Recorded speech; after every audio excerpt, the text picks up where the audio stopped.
everyone, it's Miwa and welcome back to Ibasho Media. So, if you're new to my channel, very nice to meet you and I'd like to send you a warm welcome.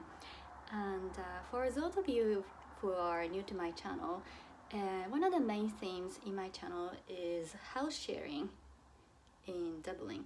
And for many of you, or perhaps for most of you, house sharing is maybe such a unusual topic, but here in Dublin, house sharing is a very common option if you were to find an affordable accommodation, and it's a very exciting to talk about because it's really unique and diverse, as Dublin is increasingly becoming an international city, and it's just so diverse, and every house, every apartment can be very different and very diverse in that it can accommodate people from like different countries with different genders, etc.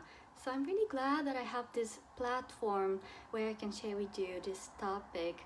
And if you're interested to know more about this topic of house sharing, I'd strongly encourage you to subscribe to my channel and tap the notification bell next to it, because I'm gonna be sharing a lot of episodes with house sharing and all those tricks to find a comfortable accommodation for you. Also, if you just kind of casually want to know about the Irish life or just life abroad in general, also I can suggest my channel, because I'm pretty sure that I can give you some insights on it. So do subscribe and leave your comments. But today's subject is a little bit different from usual, because I'd like to introduce an exciting and beautiful outdoor activity, which is horse riding. So last weekend, my Japanese friend came to Ireland. She came all the way from Japan to Ireland. It's really far and it takes a long time, and she changed her flights like three times actually, because she went to Bangkok and then to Singapore, Helsinki, and then to Dublin. I know there are other ways to do it. I mean, there are the faster way, but to get the cheap flight, especially around this time in the summertime, she needed to do this. She came to Ireland to do some reunion, and also she introduced her Irish friends, and also we spent time together after horse riding, and it was just a fantastic experience. And horse riding, so it was from her request, and when I first heard it, I needed to think twice. But I immediately remembered that I had this dream of just running through the vast field of Mongolia on the back of a horse, and so I was just easily convinced, and I decided to just go along with her, and it was the right decision. We went to the place called the Paddocks Riding Center, which is located approximately like 30 kilometers from Dublin city center, and it can take like 45 minutes by car. And our Irish friends were so kind that they took us to the riding center by their car, where it could have taken like one hour and a half with public transport, and they even took us to various places around Wicklow mountains, and it was just beautiful. So let me show you a bit of what it looks like to ride on a horse in the forests of Wicklow mountains. So my friend and I joined adult 1 hour group workouts. They have walkouts and rideouts, but it seems like walkouts are more suitable for beginners and rideouts are more for experienced riders. I was led by a 12-year-old girl. She was very gentle and lovely, and she's very, very experienced. She told me that she started when she was 4. Although she had a bit of blank period, she's been riding for 8 years. I was very, very impressed, and I thought it would be so cool to have something that you love for one's early childhood. She and I were talking that it's so important to get connected to nature by doing outdoor activities.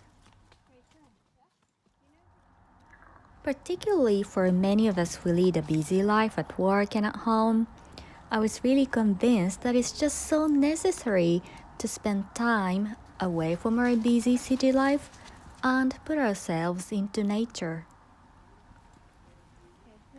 Horse riding in a forest wasn't just a therapeutic, but also such a sacred and mystical experience.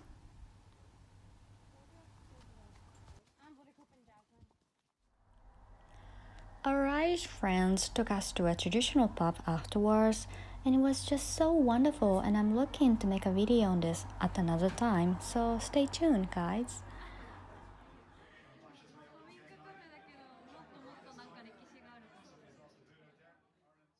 So I really hope that you enjoyed my video, and I also hope that my video gave you a bit of insight about outdoor activities that are available around Dublin. And I also would like to stress that it was such a tranquil, peaceful activities to do, and because like I said in my previous video that Irish life can be really relaxing compared to my Tokyo, like Japanese life. For me, Irish life gives me a sense of relief, sense of peace, etc.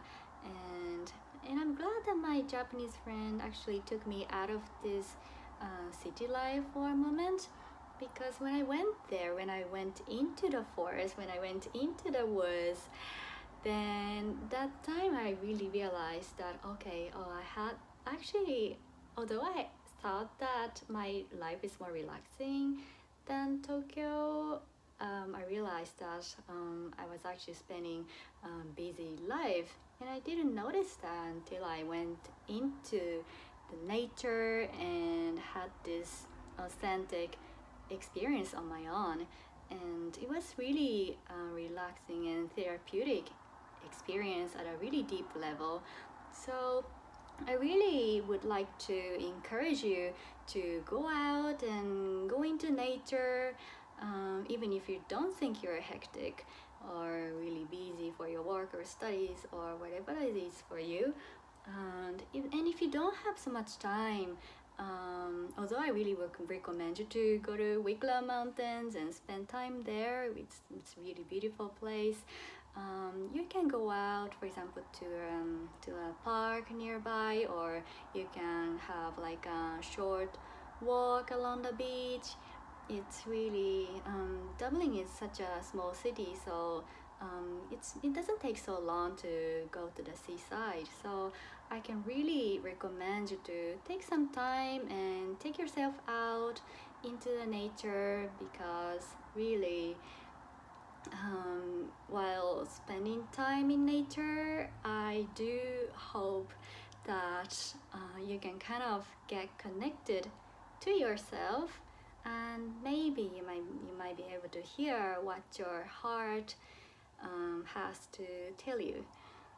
So guys, thank you so much for taking your time to watch my video, and if you have any questions or comments, feel free to leave your comments down below, and see you guys soon.